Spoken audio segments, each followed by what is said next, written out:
Ja som si popravde aj myslel, že tento moment nastane. Stalo sa to trošku neskôr, ako som čakal, ale každopádne vyjadruje sa na mňa Dragon Roš. A tak ako aj zo pár ďalších ľudí, takých bežných komentároch, sa zo mňa snaží urobiť rasistu, nácka a podobne.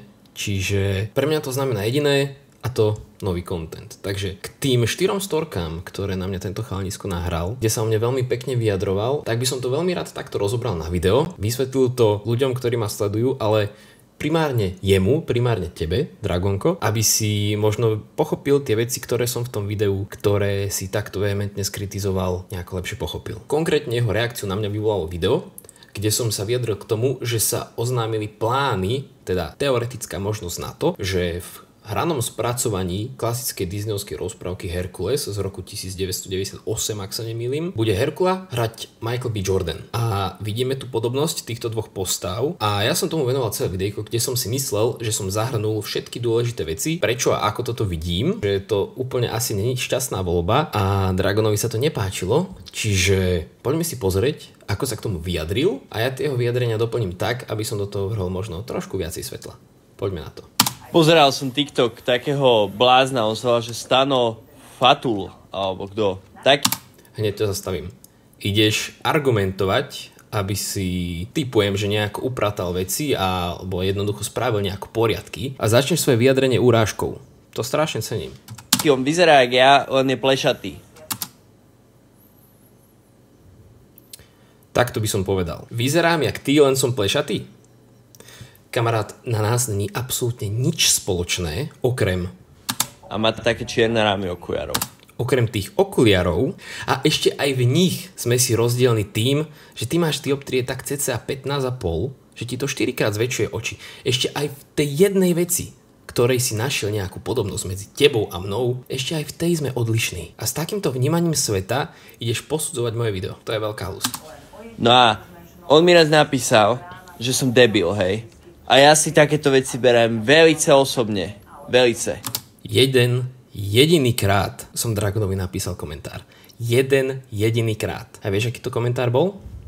Tento. Ukáž mi, kde ťa tam akýmkoľvek spôsobom nazývam debilom alebo inak urážam. Začneš svoju reakciu na mňa urážkami, ešte aj výmyslom a na takejto zosunutej pôde ideš stavať svoje argumenty proti mne. Ako môžeš debatu začať takto? Veď si automaticky znižuješ relevantnosť čohokoľvek, čo povieš. No ale že som taký dobrák, tak ti dám šancu.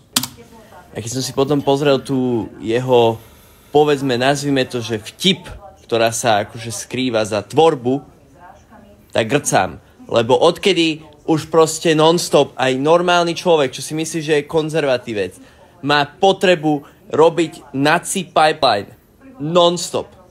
Prosím, keď niekoho vidíte riešiť to, že vymyslené rozprávky sú tam zlí černosí, už to nie sú iba bieli ľudia. Hej. Presne to je tak úplne, to je úplne presne to som povedal. Nepravdivé, však je to len vymyslená rozprávka.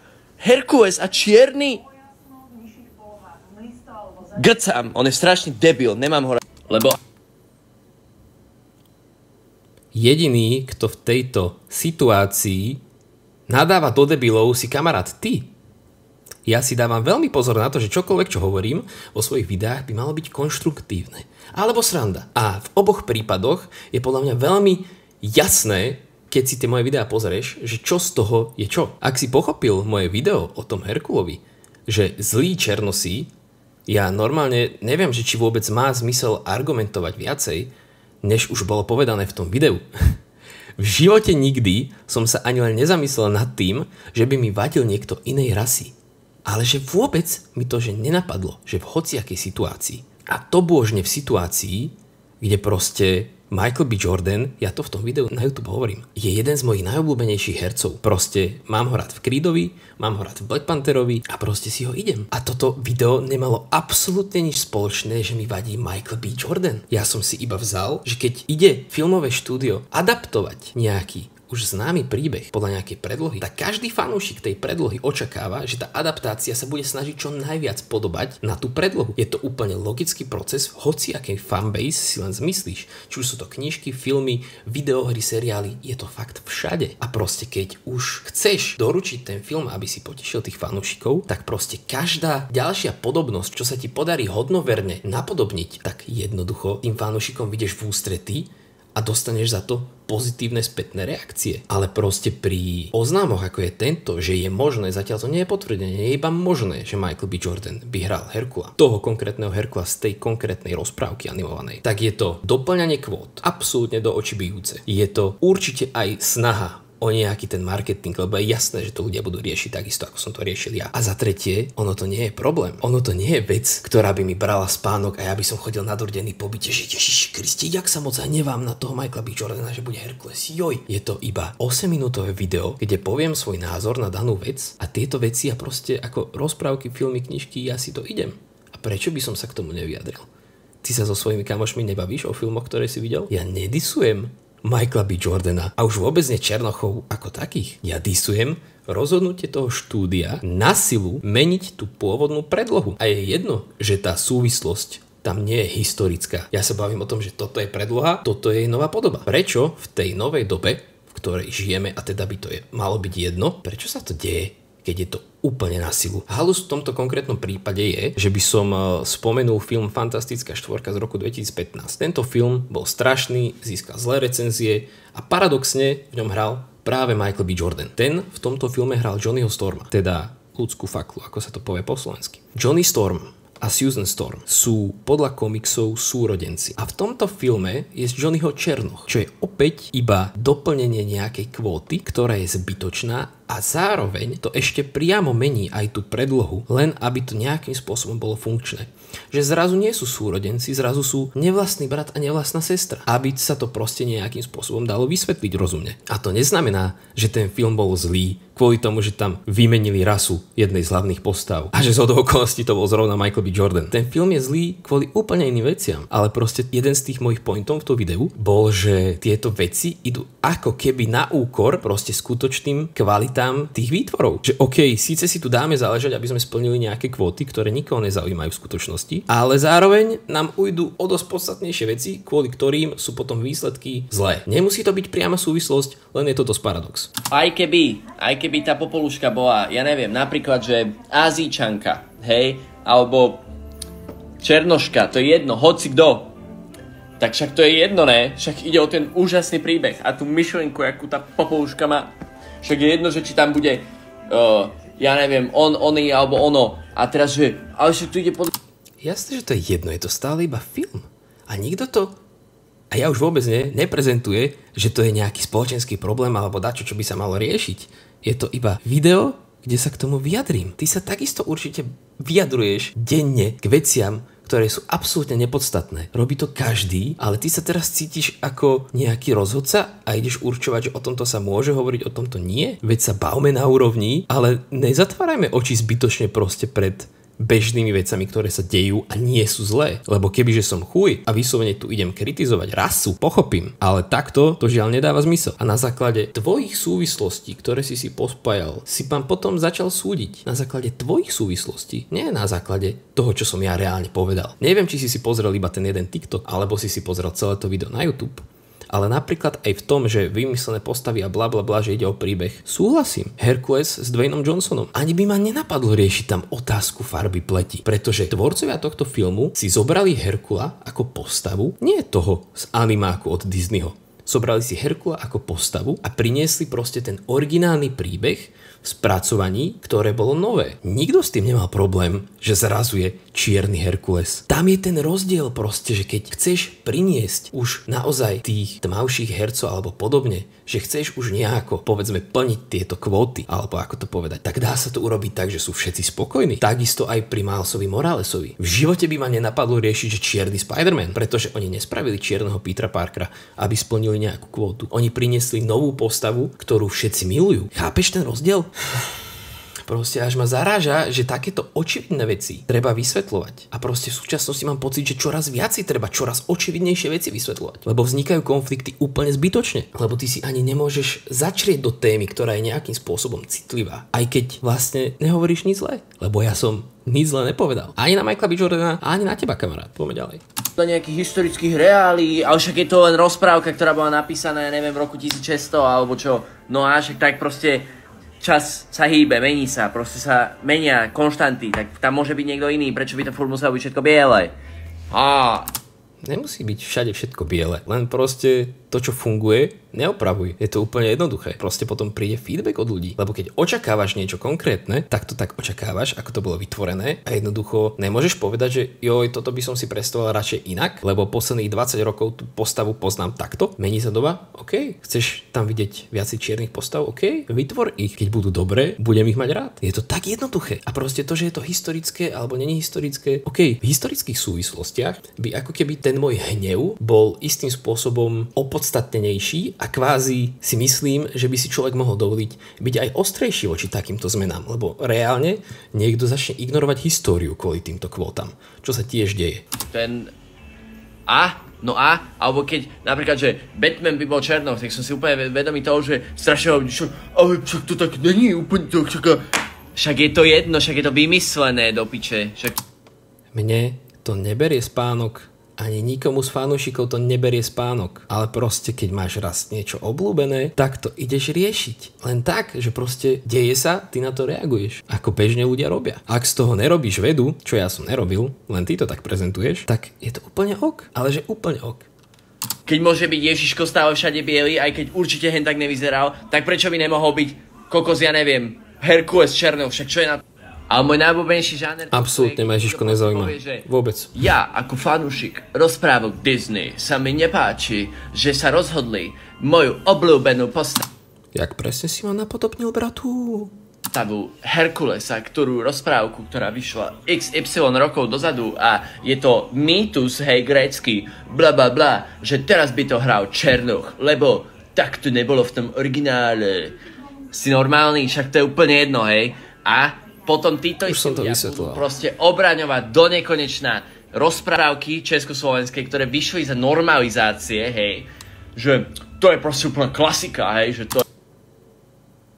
Videl si ma niekde obhajovať tieto tradičné rozprávky? Pretože mne sa z 90% z nich dvíha žlč. Jak títo ľudia? Som tu sám, mám takýto názor, aký mám a zase si ma dávaš do svojich vlastných súvislostí. To je také úžasné, hej, a jaké proste neskutočné, je to insightful a máš proste tie témy typu keď dáme preč sol, zrazu bude velice hodnotná. Wow, makes you think, man. A to som sa nedostal k najpresvedčivejšiemu argumentu všetkých čias na túto debatu, keď ti niekto povie, že o môj Bože, oni to ničia, keď zmenia rasu nejakej postavy, ktorá mimochodom nie je absolútne dôležitá v tých origináloch, lebo nikdy nejde o to, že jakej sú farby tí ľudia. Nikdy o to nejde. Jasné, že nejde. Jasné, že o to nejde. Videl si ma niekde povedať, že o to ide? Nie. Zničené, takisto ako som to povedal na príklade tej fantastickej štvorky. Ten film bol zlý. Nebol zlý kvôli tomu, že Michael B. Jordan tam bol ako Černoch, ktorý tam nepatril. Ten film bol zlý kvôli úplne iným veciam. Ale proste je v týchto filmoch ako keby čoraz častejšie vidieť tá snaha štúdia spraviť ako keby za dobre tým vyplnením kvót a blablabla, ale pritom podceňujú čoraz viac písanie scenárov. Toto dianie je v tých filmoch vidieť. Nemusí to priamo súvisieť a verím tomu, že to ani priamo nesúvisí. Len ako hovorím, je to práve ten paradox, že toto sa deje, čo tie filmy zhoršuje, ale aspoň sme tam dali Černochov. Super, môžu byť menšiny spokojné a nie sme rasisti, lebo sme vlastne Belochov zmenili na Černochov a to vôbec nie je rasistické, že nie, lebo Black Panthera by zrazu hral Nicolas Cage a dali by mu úplne inú backstory, aby to sedel do príbehu. Presne takto by si určite reagoval. Že však je to jedno, lebo kvalitu toho príbehu to neovplyvňuje, že hej. Všimni si to. Nikdy o to nejde, takže by o to nešlo ani keby to bol Černoch, lebo je to jedno, aj v tom príbehu, v tom kontexte to nemá žiadnu rolu. No dobre, ale najpresvedčivejší argument proti tomu, a že títo ľudia sú len vlastne proste podľa mňa trošku pomylene zmýšľajú v niečom. Dávaš mi do úst veci, ktoré som nepovedal a ja som pomylený zmýšľaním. je, že tie originálne verzie, také, aké si to ty predstavuješ, už existujú, vieš si ich pozrieť. Není v tom problém. Prečo by nová verzia už toho, čo je, neviem, 400 rokov staré, sa nemohla trošku podobať tomu, ako to je dneska? Však je to pre tých nových, nie? Toto je proste, ja to nechápem. Toto neviem to sprocesovať. Ako to je dneska? Že čo? Že dneska sú čierni Herkulovia? Akože, čiže to má nejako reprezentovať súčasnosť? Alebo ako je myslený tento strašne silný argument? Že dobre, tie veci sú vytvorené, môžem si ich pozrieť kedykoľvek a ver tomu, že si radšej vo veľa prípadoch pozriem tie pôvodné verzie ako tie nové, lebo proste takto žiaľ zvykne bývať, že tie nové sú proste ako keby automaticky pre tých fanúšikov horšie ako tá klasika, je to úplne prirodzené, tak prečo tie veci treba meniť, lebo sa mení doba. Keď sa mení doba, tak vytvor niečo nové, čo tú dobu reprezentuje. Nemám s tým žiadny problém, keď to bude dobré, rád to podporím. Ale tie veci, keď ideš prezentovať, že ideme urobiť toto, čo všetci milujete a zmeníme to úplne na silu a nelogicky len tak potom proste aký feedback od ľudí sa dá čakať? Ja si myslím, že všetko, čo som chcel k tomuto Dragonovmu vyjadreniu povedať, som povedal. A pokiaľ aj po tomto opätovnom vysvetlení môjho pohľadu bude mať stále niekto nejaký pocit, že som rasista, tak je mi ľúto, ale nie moje, ale tvoje zmýšľanie je pomylené, pretože ja mám vo svojich názoroch a vyjadreniach absolútny poriadok a keď už ma chceš za niečo chytať, tak proste nech to má aspoň hlavu a petu. Nie, že ty máš nejaký pohľad na nejakých ľudí, ku ktorým si sa rozhodol ma na základe môjho videa zaradiť. Lebo si to urobil žiaľ nesprávne. A ešte si mi vložil aj do úst veci, ktoré som nepovedal. Či už to boli nadávky voči tebe, alebo čokoľvek v súvislosti s tým Herkulom a Michael B. Jordanom. Ježišmara, toto bude dlhé na zostrihanie. Takže dúfam, že som tie veci ujasnil a ešte úplne na záver by som možno dodal to, že v tejto tvojej snahe, Dragon, ako keby upozorniť veci, že toto sa takto robí a toto je takto a toto je správne a toto je nesprávne, že v tejto tvojej snahe ten komentár, ktorý som ti napísal, bol vlastne práve na tému toho, že Separ na fite u Mikea Spirita repuje, že proste svet je tu miliardy rokov, ale ľudia ho stihli zničiť za 2000. Ty si sa chytil tohto čísla ako absolútne nesprávneho údaju, lebo predsa ľudstvo tu nie je iba 2000 rokov, že to je iba číslo v kalendári a sme tu dlhšie. Čo každý chápe. Každý to berie za očividnú a jasnú vec. A ty si napriek tomu cítil dvojnásobnú potrebu to vysvetliť, že prečo sa Separ v tomto pomýlil, aj on sám ti to vysvetlil. Že je to úplne očividná vec, ale proste hodí sa to do textu a každému je jasné, že odkedy ľudstvo vzniklo do súčasnosti a keďže súčasnosť evidujeme pod číslom roku 2023, tak to nazveme, že nám stačilo na zničenie sveta 2000 rokov. Takto by som asi uzavrel to, že keď takto očividné veci máš potrebu proste vysvetľovať, bez toho, že by si akoukoľvek malou snahou mal pochopenie, že prečo to tak je a že vlastne je to OK, tak proste strašne si zosúvaš pôdu pod nohami na to, aby si mal pádne argumenty voči ľuďom. Čiže za mňa asi takto. Díky moc za sledovanie. Ak chceš vidieť ďalšie moje videá, tak mi sem zanechaj tvoj odber a kľudne mi do komentáru napíš, že čo si o tom myslíš. Jo? Takže díky moc za sledovanie. Čau.